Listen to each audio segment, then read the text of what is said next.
It's time for our weekly Common Ground segment where we bring lawmakers from both sides of the aisle or people from different perspectives, CEOs, celebrities, to see if they can find some common ground. Joining us this evening, Delaware Democratic Senator Chris Coons and Ohio Republican Senator Rob Portman. Senator, thanks for being here. I do want to start with obviously the news this week about the midterm elections, which actually are continuing as races are continuing to be counted and the control of both the House and the Senate up in the air. I just want to get 30,000 feet. What your perception is about the midterm and the message sent by voters as you see it from both of your perspectives. Senator Portman, first to you. Well, I think what the voters have said is pretty clearly, Brett, we don't want to see extremes on either end. And so, once again, our very divided country has ended up kind of in the middle. I mean, it's extraordinary to think about this, but we are literally going to be either 50-50 in the Senate or 49-51, probably one way or the other. And in the House, the majority looks like it will shift to the Republicans, which I think is a positive thing for the country, but it's a very small majority. So it just means that the voters have spoken once again and said they are not interested in the extreme candidates or the extreme positions. By the way, I think the Biden administration should pay attention to that, and the president should begin governing more from the middle, which is what he promised, of course, in the campaign and pledged in his inaugural address. And this is an opportunity for a reset. Senator Coons, your take, 30,000 feet. Well, Brett, I think President Biden and the Democrats in Congress have succeeded in pushing back against history. Typically, in a first midterm election, the incumbent president's party loses between 25 and 30 seats in the House and typically 4 seats in the Senate. So this is a positive outcome. I will agree with Rob that I think it's striking that after $10 billion spent on this campaign, it looks to me like we'll end up right back where we started, a 50-50 Senate. And more than ever, a need for us to find common ground and to work together to move the country forward. Senator Coons, I'm going to play a little composite of some sound bites from presidents past and President Biden in this traditional news conference after midterms. Take a listen. I'm not recommending for every future president that they take a shellacking like I did last night. Today I had a chance to speak with John Boehner and congratulated Mitch McConnell on becoming the next Senate Majority Leader. Speaker Nancy Pelosi, and I give her a lot of credit. It really could be a beautiful bipartisan type of situation. What in the next 2 years do you intend to do differently to change people's opinion of the direction of the country, particularly as you contemplate a run for president in 2024? Nothing. That was President Biden yesterday, Senator Coons. But I guess definitely he beat expectations, and Democrats beat expectations heading in. And there was no red wave. It was a ripple, maybe except for Florida. But nothing, is that the message that Democrats are taking from the midterms? Well, Brett, Rob and I worked very well together on a couple of big and important bills. We got bipartisan bills passed in the Senate on infrastructure, on bringing investment back to the United States, on reshoring the chips and science industries that are critical to the 21st century.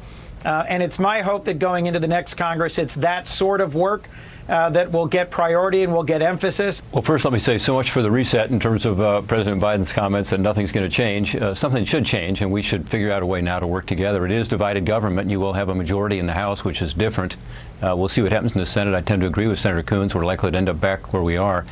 But with regard to the elections and who was a MAGA candidate or who wasn't, I think it was not a good night for Donald Trump. There are critics, Senator Portman, of Senator McConnell and how he orchestrated things. He took money away from New Hampshire and Don Bolduc and took money out of the race in Arizona with Blake Masters and actually gave money to Lisa Murkowski, who was running against another Republican, a Trump-supported Republican in Alaska.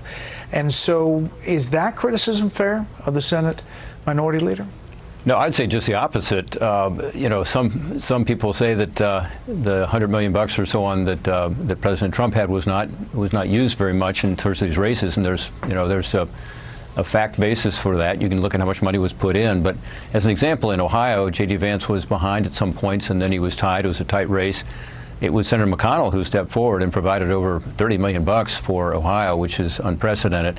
and got him over the top, even though he was, he was former President Trump's candidate in the primary, not Senator McConnell. So Senator McConnell really stepped up. All right, let's talk about foreign policy. You all just returned from a trip overseas, and the stop being Ukraine and the focus on Ukraine and what's happening on the ground with Russia. Well, Brett, it was a real blessing to get to travel with Senator Portman and to go to Kyiv to present the Liberty Medal from the National Constitution Center to President Zelensky, to have a chance to visit with our embassy and the great folks who are working representing the United States in country in Ukraine, and to get to see how our aid is being distributed. They are determined. They simply want our sustained support. Rob and I made a number of important inquiries about the traceability and the transparency of our assistance.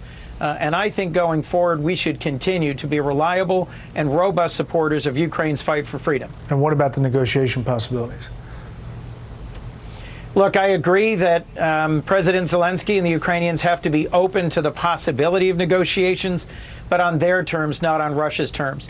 Senator Portman, there are some inside the Republican Party who are concerned about the money flowing there, that it's going to be never-ending. Well, I think it's appropriate to have a debate. It's a lot of money. On the other hand, it is absolutely essential that we continue to support Ukraine during this pivotal moment. I think we can provide the Ukrainians what they need to defend themselves. I want to end where we began, and talking about the possibility of politics changing in the U.S. Senator Coons, Democratic Representative Alyssa Slotkin in Michigan, she won her race, but it was a tough one. And she talked about how she thinks people are changing and the ideology is changing. Take a listen. Our state voted for Donald Trump in 2016, but I think at this point, people are just looking for someone who plays in the center and is a pragmatist. They don't like the extremes on either side of the aisle. Is there a rise of the center that is possible? Both of you are obviously senators who reach across the aisle to try to get things done. Well, Brett, I'm here in Georgetown, Delaware, for a very Delaware celebration called Returns Day. It happens 2 days after the election, and the folks who win and the folks who lose in the election march down the main street here or ride down the main street in a wagon together, and we have a burying of the hatchet. Literally, the folks after the elections get together here in the county seat of our southernmost county and bury a hatchet in beach sand. I think it's a good symbol of what I think the American people are looking for. And Senator Portman, your thoughts? Well, Brett, I attribute all this movement toward more common sense, finding common ground to you. You know, you put people on your show who actually want to talk about that. I mean, my view is pretty simple. I think the American people elect us to get things done. Well, Senator Portman, we appreciate it. Senator Coons, thank you very much. And we're going to keep doing this. Pass the word up on Capitol Hill. Maybe more of your colleagues will come over and talk to us about what they're working on. Thanks a lot. Thanks, Brett. Thanks, Chris. Brett.